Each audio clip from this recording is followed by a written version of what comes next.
Hi guys, तो अब हमारा नेक्स्ट टॉपिक है motion under a time dependent force.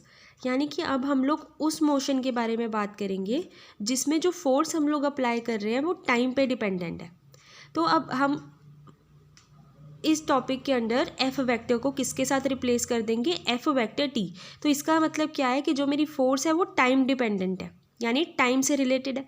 इसके लिए एक एग्जांपल भी यहाँ पे है, that is alternating force of the type F vector is equals to F naught vector sine cot. आप लोग को ये चीज़ याद करने की ज़रूरत नहीं है।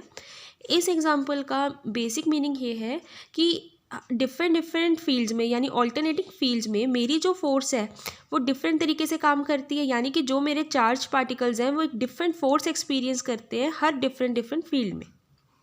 ठीक है। When the force acting on a particle is an explicit function of time, यानी कि कहते हैं कि जो मेरी अब फोर्स पार्टिकल के ऊपर एक्ट कर रही है, काम कर रही है, वो अगर मेरे पास टाइम डिपेंडेंट है then equation of motion can B.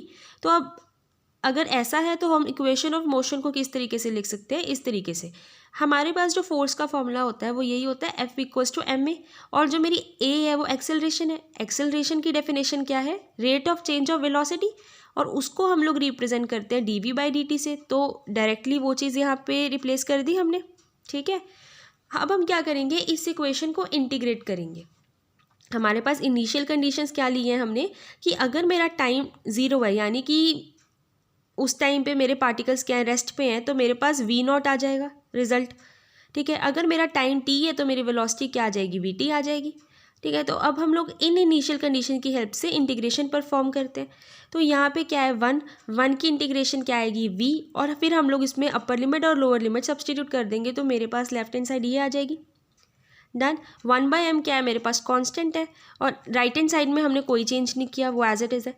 फिर हम क्या करेंगे, वी नॉट को शिफ्ट कर देंगे इधर, तो मेरे पास ये इक्वेशन आ गई। अब यहाँ पे क्या है, if initially the particle is at rest, कहते हैं अगर स्टार्टिंग में मेरा जो पार्टिकल है वो रेस्ट पे है तो मेरी जो वेलोसिटी हो जाएगी वो ज़ीरो है। हाँ, अगर कोई चीज़ रेस्ट पर है तो वो नहीं मूव कर रही तो इट मीन्स उसकी वेलोसिटी क्या हो गई, ज़ीरो हो गई। तो मैं क्या करूँगी, वी नॉट को ज़ीरो से रिप्लेस कर दूँगी इस इक्वेशन में, तो मेरे पास वी टी क्या आ जाएगा, सिर्फ इस टर्म के इक्वल। ठीक है। और हमने इसको इक्वेशन नंबर 6 मार्क कर लिया। आप 1 भी लिख सकते हो क्योंकि ये हमने मैंने यहाँ पे 6 इसलिए लिख दिया क्योंकि मैं अपनी पिछली थ्योरम की ही इक्वेशंस को आगे कंटिन्यू कर रही हूँ। ठीक है। तो गाइस अब motion under a time dependent force में यही है हमारे पास, और ये टॉपिक अब यहीं पे कंप्लीट हो गया।